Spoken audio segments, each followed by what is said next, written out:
precioso texto en el que posiblemente se nos está describiendo la vocación de San Mateo. Muchos dicen que este Leví era el que después fue evangelista y apóstol Mateo. En todo caso, Mateo, desde luego, era también publicano, es decir, si no fue este caso, el de su conversión, fue alguno parecido. En primer lugar, empieza con una llamada de Jesús. Una llamada que se produce porque ha habido una cercanía, un acercamiento por parte de Cristo. Aquel hombre, Leví, Mateo, sabía lo que era, sabía que efectivamente era un ladrón y además era un colaboracionista, lo cual era terrible para los judíos. Es decir, era un aliado de los romanos, que cobraba impuestos para los romanos. No eran los impuestos que había que pagar al templo, que era la administración autónoma que tenía Israel, sino los impuestos para los romanos. Lo cual, si encima de pagar impuestos, que es desagradable, tienes que pagar impuestos para el conquistador, para el opresor, pues es mucho más desagradable. Y además, los publicanos, desde luego también Leví, se quedaban con una parte, no solamente la parte que les correspondía, porque algo tenían que ganar ellos, sino que muchas veces se quedaban con más de lo que les correspondía. Es decir, eran ladrones. Ladrones cobrando impuestos de más. Imaginaos, creo que es fácil entender hasta qué punto eran despreciados por la inmensa mayoría del pueblo de Israel y sobre todo por los que eran independentistas. Bueno, acercarse a una persona así era acercarse a lo más bajo, no desde el punto de vista económico, porque solían estar muy bien situados, sino acercarse a lo más bajo desde el punto de vista moral o de prestigio. Y sin embargo Jesús lo hace. No solamente lo va a hacer, sino que llama a uno de estos para que sea uno de sus íntimos, uno de los apóstoles. Lo mismo que hará con otro sector muy mal visto, que era el sector de las prostitutas, curando a María Magdalena. Algunos dicen que María Magdalena no era prostituta, aunque la tradición ha dicho que sí, sacándola de la situación en que estaba, en que expulsó de ella 7 demonios y haciéndola una, no de sus apóstoles, pero sí una de sus compañeras más fieles, una verdadera evangelizadora. ¿Por qué hace esto Jesús? ¿Qué lección quiere darnos?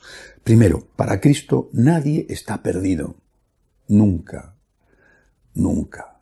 En la oleada de puritanismo que nos está afectando, donde se condenan los pecados y se da al pecador, por ejemplo, el tema de la pederastia, el castigo que merece, en cambio falta una cosa: no se le da la oportunidad de cambio con las terapias que necesite, por lo menos darle la oportunidad de cambio. Es decir, se le da el castigo que merece y hay que hacerlo, pero no se le está dando la oportunidad de cambio. Y hablo de este ejemplo porque es el peor visto hoy en día. Nadie puede decir una palabra a favor de esos, yo tampoco, pero sí que sigue siendo una persona, que sigue siendo un ser humano.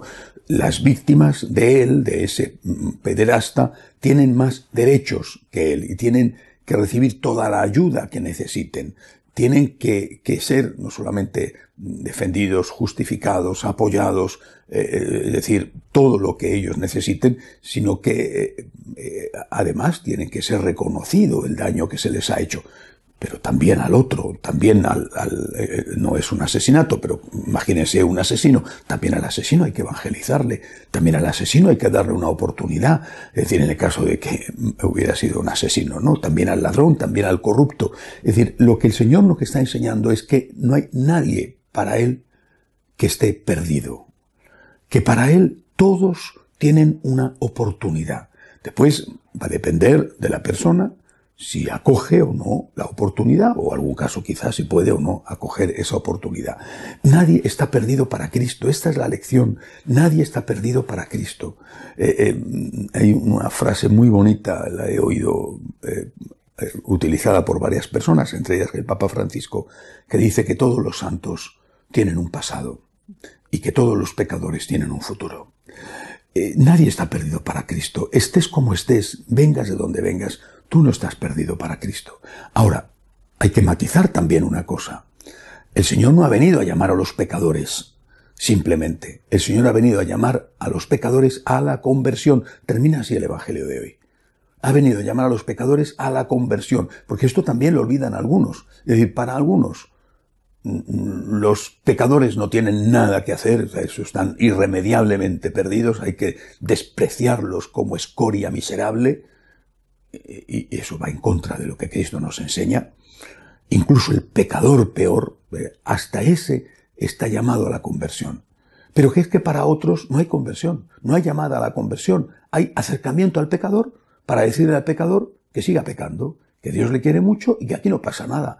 Es decir, ni un caso ni otro. Jesús ha venido a llamar a los pecadores, por grandes y miserables que sean esos pecadores, pero para llamarlos a la conversión. Les ha tratado con amor, les ha dicho, a pesar de todos tus pecados, yo te sigo queriendo. Y entonces el pecador tiene que dar el paso al recibir el amor de Dios, de decir, Señor, perdóname mis pecados, quiero cambiar, ayúdame a cambiar, gracias por tu divina misericordia. Esto para cada uno de nosotros, que sabemos que somos pecadores, es un gran consuelo, pero también es una responsabilidad. Dios me ama, tengo que luchar por merecer en algo al menos el amor de Dios. Que así sea.